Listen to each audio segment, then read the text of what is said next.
sweetheart. Hi. My. Can you hear me? Yep. Can you see me? There we go. I don't know why I'm not. Oh, wait. Wait. Huh. You touch the little camera? Why is that happening? Uh-oh. I don't know why I'm not on the camera. That's okay. There we go. Can you see me? Not yet. Whatever, I can't see me. Okay, but I can see you. That's good enough. Okay. Is your speaker turned up, honey? Is it crackly? I can barely hear you.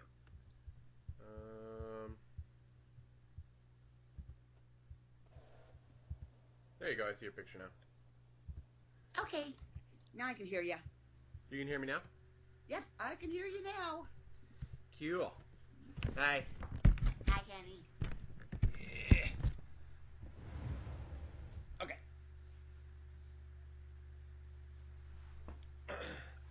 So, today, I want to start by talking about what is your impression on psychic talent? Okay, I don't know why I'm lost. Hang on. Whatever. Why am I not getting you? Can you see me now? I can see you, but I did something stupid, I guess, because I... hang on. Sorry, I don't know what's happening here.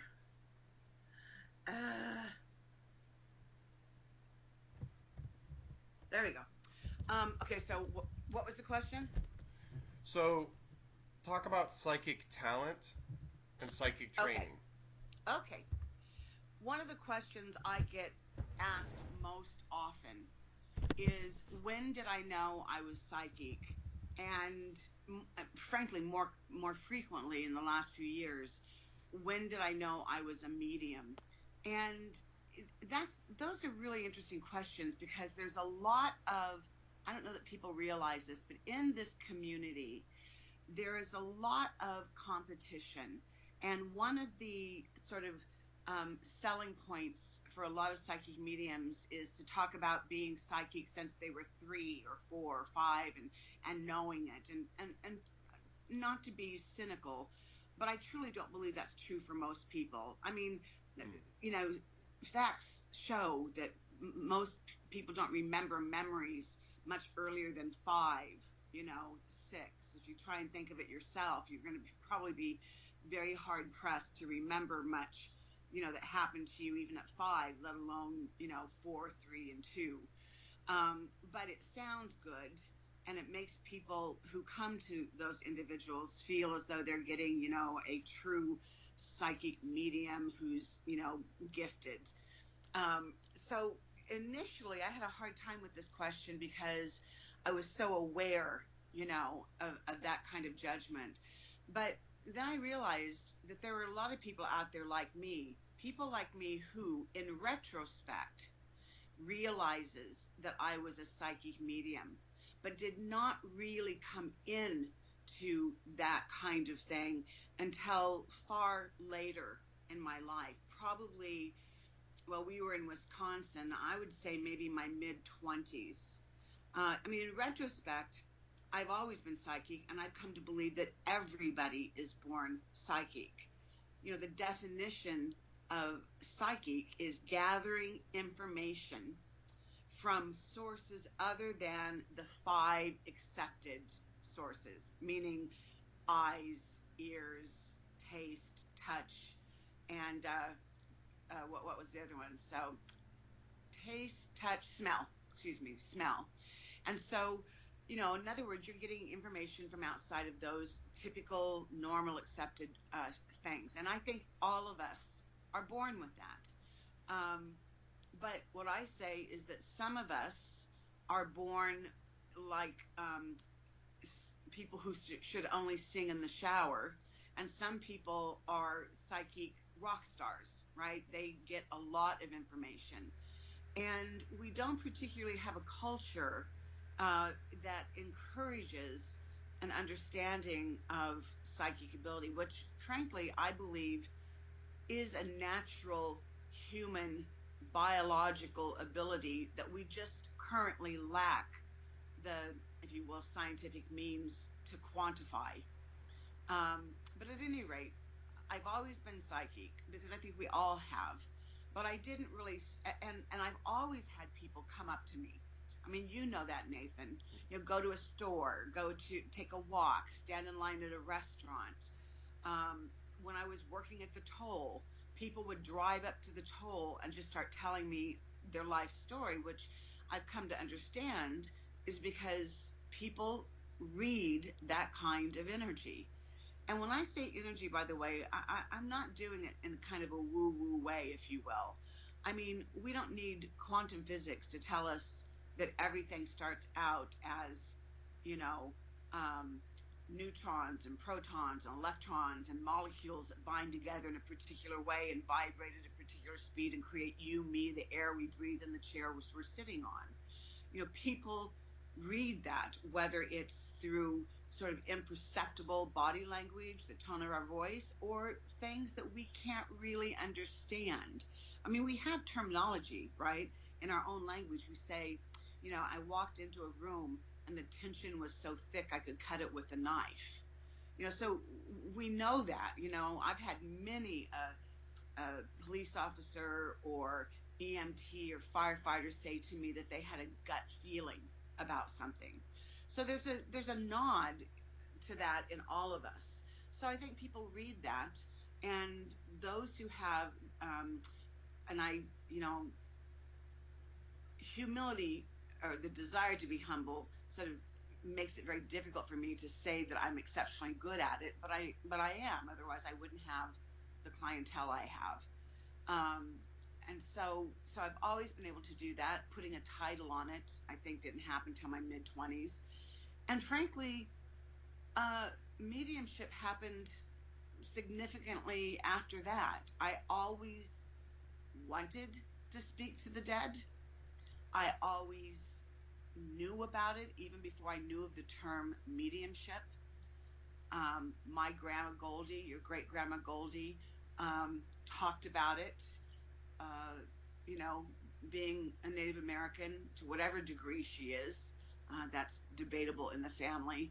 You know, she taught me about plants and animals and spirituality and all of that. So, you know, I had a framework for it.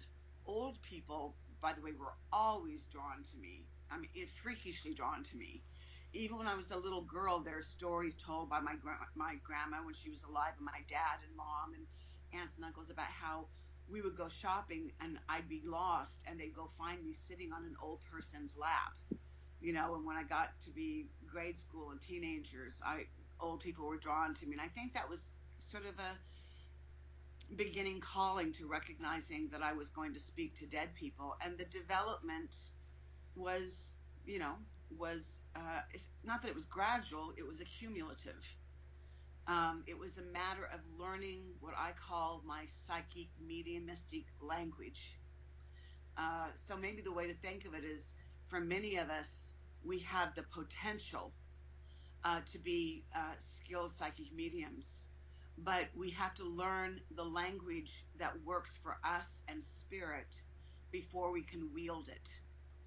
You know, you can be set down in France and be surrounded by the French, but unless you speak the language, you're not going to, you know, you're there, but you're not going to understand it or be able to, you know, interact with it.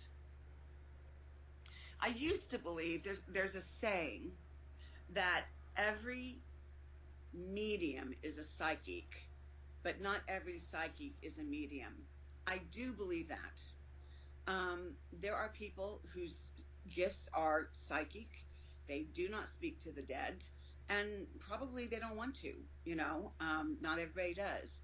But every medium that I have ever known has the ability to be psychic. Whether people think that that's judgmental, you know, holding a medium up higher than a psychic, I don't see it that way. If a person doesn't want to be, you know, a computer programmer, just because they don't have the skills for it doesn't mean that they're not, you know, that they're not good at other things. It's not their interest. Um, and then to take that even further, I said a minute ago that I think that everybody has some psychic ability. I used to say that every person had mediumistic abilities, and medium being called a medium means you can speak to beings, often described as the deceased, but also, guides, angels, teachers. It differs, in every medium is different as well. I mean, your doctor may have an MD, but doesn't mean that they are, an oncologist or, an immunologist. So every medium has, I think, probably a certain skill. Some people can talk to all of what we would call those in the spirit realm. Some people can't. They just speak to their guide or totem or to, an angel or a particular loved one on the other side. Hi, Kitty. Sebastian. Um, but at any rate, so I must say now that I've changed my viewpoint on that. I do not think that everybody has the capacity to speak to the dead or to the other side. By the way, I use certain terms interchangeably. Um, the other side, the spirit realm, some people might call it heaven, nirvana, the summerland. I try and use always as many inclusive terms as possible. You'll hear me talk about the divine, our spirit. That's because we believe one mountaintop, many paths. So what I call great spirit, somebody else might call God, Buddha, Allah, Jesus, Muhammad. So those terms you'll hear me use interchangeably. But anyway, I no longer think that everyone can speak to the deceased. It is a subtle language. It is something that is learned over, I believe, many years. It is fine tuning. I always say that mediumship is like it's somebody who can decipher great poems. In a poem, each word has to have many meanings. It has to do a lot. It may be symbolic, it may be a metaphor for something. It may allude a single word to a greater, truth. And I've often said that communicating with spirit is like that. They will communicate with you through things that you know in your life. As an example, you know your grandpa. He's always looked like an Indian, and he's always had, a problem with alcohol. Early on in my mediumistic path, if I was talking to somebody whose deceased father was either Indian or an alcoholic, an image of my dad's face would come into my mind's eye.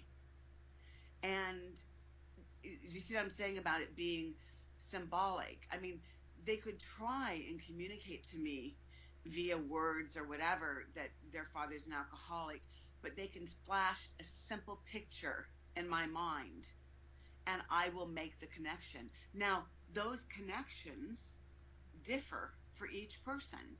Somebody else might see a picture of your grandpa and think about Al Pacino, right? Think that he's Italian, or wonder why some Indian is coming up in their mind's eye.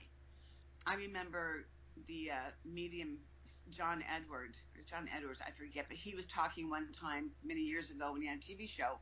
He was talking about how he was, he's a generation of pop culture. So his guides would often bring up TV programs. I think one of them he said was Gilligan's Island. And that's a frame of reference he has, and every medium and every psychic really has a frame of reference that works for them. And so while a lot of people want to take a class or a weekend uh, to become mediumistic, it really takes to do it consistently and well, like anything in life, it takes a lot of practice and training and effort and frankly some usually years in doing it. Um, Sometimes people get upset about that, and then my response is always this: if you had to have brain surgery, would you want somebody that spent years of education, internship, and working in a supervised situation, or would you want somebody who had a weekend seminar on brain surgery? And we don't think a person who does the training is egotistical. We recognize that it's important. So that's my personal view on it. You didn't have any other questions, did you? No, no. I was just thinking. So it doesn't sound like it sounds like you're not actually saying that not everyone can be psychic. You're saying that not everyone is going to, excuse me, that not everyone can be a medium, but you're saying that not everyone would be a medium. Like the same way Right. that not everyone who likes the guitar will put forth the energy and time and life experience to become a virtuoso guitarist. Right. I mean, I don't want to discourage people, right? I think everybody can learn to heighten their psychic ability. Mm-hmm. And I think I said not everybody's mediumistic. First of all, I'm talking about what I do, Mm-hmm. right? Not everyone is going to do what I do, nor frankly is everybody going to want to. You speak to grieving people all day long. You speak to those on the other side who, yes, want to communicate love and a continued involvement and interest and care in their living loved ones' lives. But there's a lot that you communicate in, um, how there's a lot of apologies, because there are a lot of loose ends that people come to me because they want to know their loved ones still exist and they often have unfinished business. Now, I think it's probably a good idea for me to sort of stop here for a moment and say, going back to my analogy of physicians, you know, every physician, even if they're in the same branch of medicine, is going to have a different emphasis or a different belief. I'm a medium that I am not a psychologist. I am not a licensed medical professional.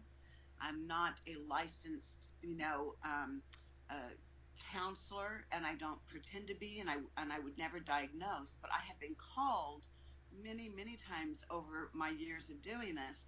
I've been called a sort of a psychic therapist, and the reason people do that is because uh, I early on, when I wanted to do this and was turning my attention to developing it to as great a degree as I could, I realized that there are some mediums whose desire is to just, and I say just as though it's minimal, it's not, but to bring through proof that that person still exists. You know, my father passes, I miss him, I want to know that he's still there. And so those mediums hopefully can bring through as irrefutable as possible, which is not possible at all, right? You do your best, but they want proof. They want to know what that person looks like. They want the medium to say, the name, or to give some very specific details so that that person that's coming to them knows that that loved one still exists. There's nothing wrong with that. That is an absolutely valid way of being a medium. But I very early realized that what that does is it gives the person an hour or 30 minutes, whatever the session is, of comfort because they're in the presence of their loved one.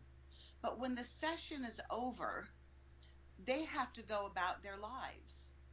And so I asked Spirit, I asked Grandfather, and the Great Spirit is how I would put it, to not just help me to bring through their loved one, but also to bring through information from their loved one that can help them through the grief process and help them live their daily lives.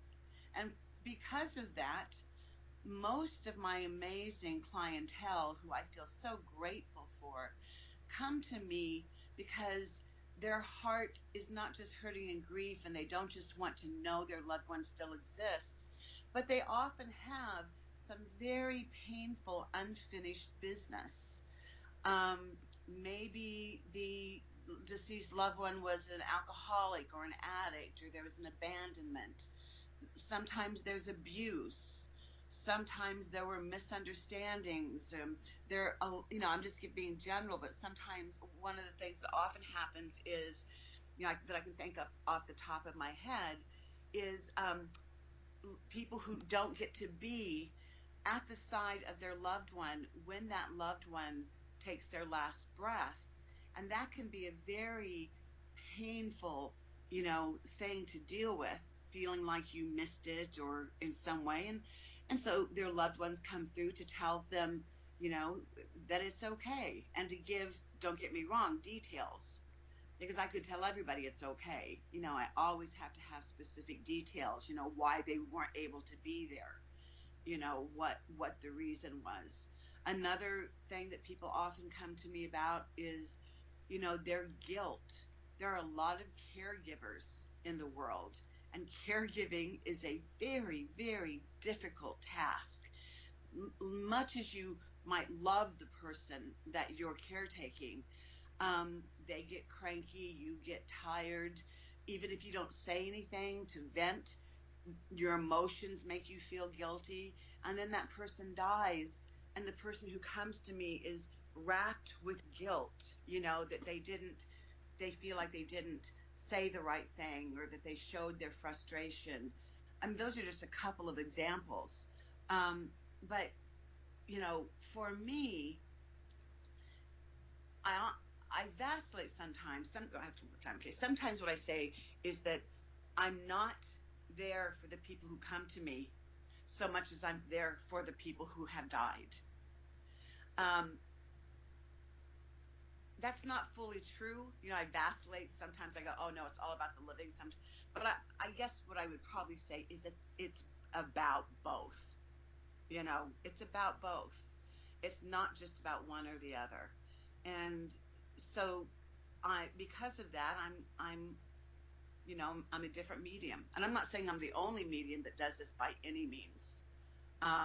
It's one of the reasons why um, I have studied, although I'm not a degreed psychologist.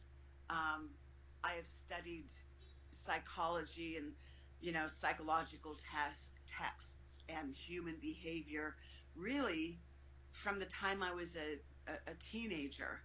And so while I am not a therapist, I'm I work with therapists that I truly respect often send their clients to me or accompany them under certain, controlled situations. And so, so that I'm a little bit different that way. So no, to get back to your point, by no means do I think that you know people can't learn it.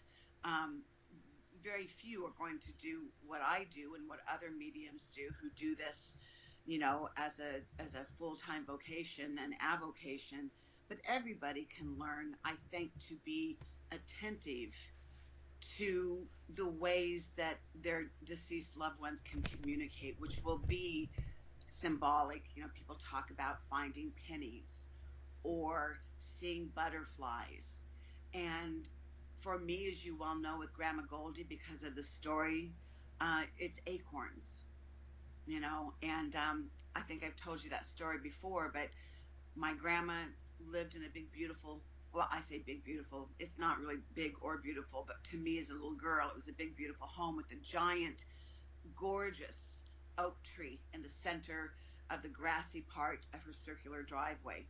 The driveway was gravel, and my grandma smoked Marlboros or Pall Malls, and she smoked the unfiltered ones, that had the charcoal in it. So they were filtered, but they had charcoal. And I was fascinated by them. I used to sit out. Now, of course, as an adult, I'm entirely disgusted. But I would go out to her front gravel and I'd squat down and I'd pick them up and I'd pick them apart and I'd look at the charcoal. And I'd gotten scolded for it in the past because it was a nasty, dirty thing. And one day, as I was doing it, Grandma Goldie came out. She had a 5-pound Folgers coffee tin, and I thought I was going to get in trouble, but instead she kind of knelt down by me and started picking up the cigarette butts and putting them in the Folgers can, and she said, "Sweetheart," she said, "don't ever smoke." She said, "Smoking is a monkey on my back." And she kind of wanted me to not pick up the cigarette butt, so she said, "Why don't you fill the can with acorns?" Which I was very happy to do. And years later, we laughed about the fact that she had free labor picking up acorns and cigarette butts off of her circular gravel driveway. So acorns became a symbol of my grandma's presence. And they have shown up in the most obviously, if I'm standing under an acorn tree and there are hundreds of acorns, it's probably not a message for my grandma, unless one perhaps thunks me on top of the head.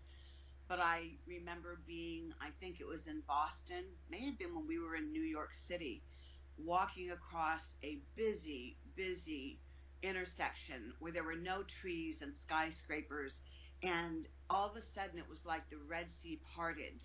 And right in the center at my feet was a perfectly capped acorn. And there was no reason with all the foot traffic and all the cars that should have been there. And it was at a time when I was really missing my grandmother, you know. So those are the kind of ways that, you know, I can help people be more attentive to how, you know, loved ones can try and communicate. So there's two different levels. All right? Yep, that's awesome. Okay, sugar. I love you. I should get ready for my next appointment. Okay. What you gonna do today? You gotta go get ready for work, or yeah, you off to? I gotta work today, but that's it. Just work and come home.